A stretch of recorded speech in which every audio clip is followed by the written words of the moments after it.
Next, we have Erica Guerrido, an MPH, CPH, and also a research compliance administrator in the Office of Research Affairs at the University of Florida, College of Medicine, Jacksonville. Her 8+ years in research have resulted in her being experienced in engaging, liaising with, and working with various populations, including low-income, disadvantaged, and minority populations to senior university faculty. Outside of her role as a research administrator, Erica is an adjunct professor for the Department of Public Health in the Brooks College of Health at the University of North Florida. Erica's happy place is the beach. She's been on the Wheel of Fortune and she won some cash. And she's lived in Iceland and Japan. Please welcome Erica. The professional that I am today is certainly not the professional that I started out as.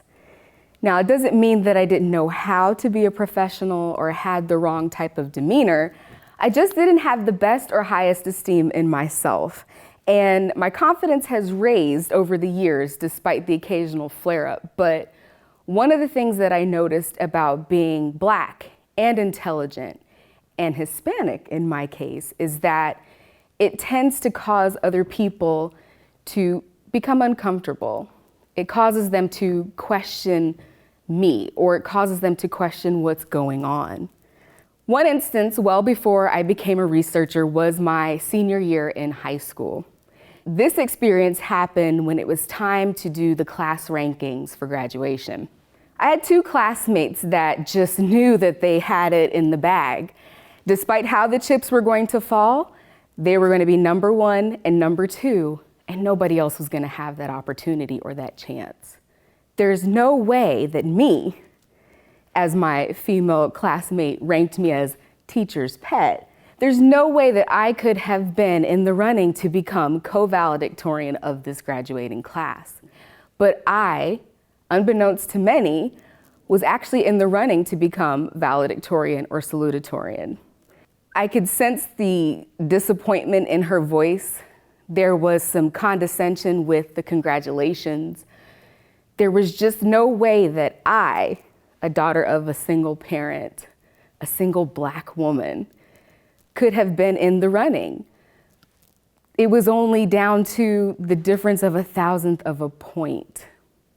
It was that experience that kind of colored the rest of what would happen in my life, with seeing how people react when they think that only they have a right and a privilege to something that nobody else would have.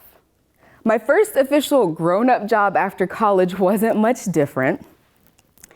When I got the job, I remember someone that I actually love told me that I only got it because I was Black, and that the place that I was working needed to actually check the diversity box, just to say that they had someone Black on the staff.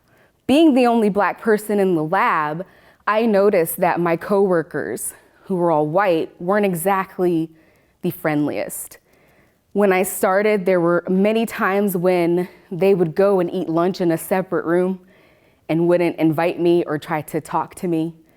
It was like there was this unspoken, constant competition with me. A more recent experience is with a research study that I was on that focused on Black women with obesity.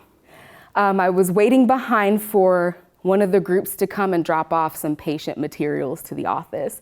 I made my way down to the front of the building, and I found that everybody was sitting inside of a van, all buckled up, engine running.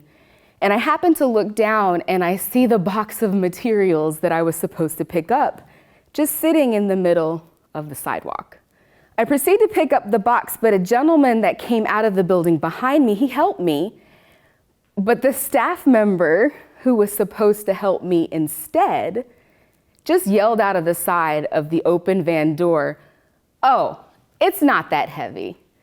This is the same person who, in trainings, would refer to us Black women as you folks, and would just be astonished at how resourceful and intelligent we are.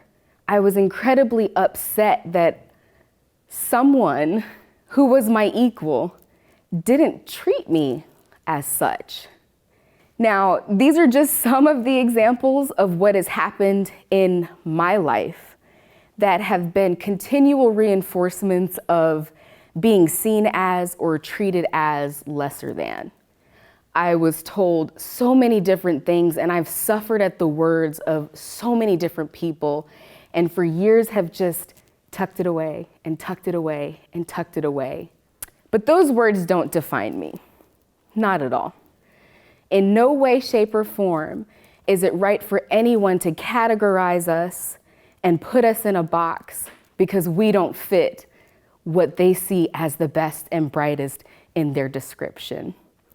These examples have made me the strong and resilient woman that I am today, and despite the pain, I'm thankful for enduring all of them.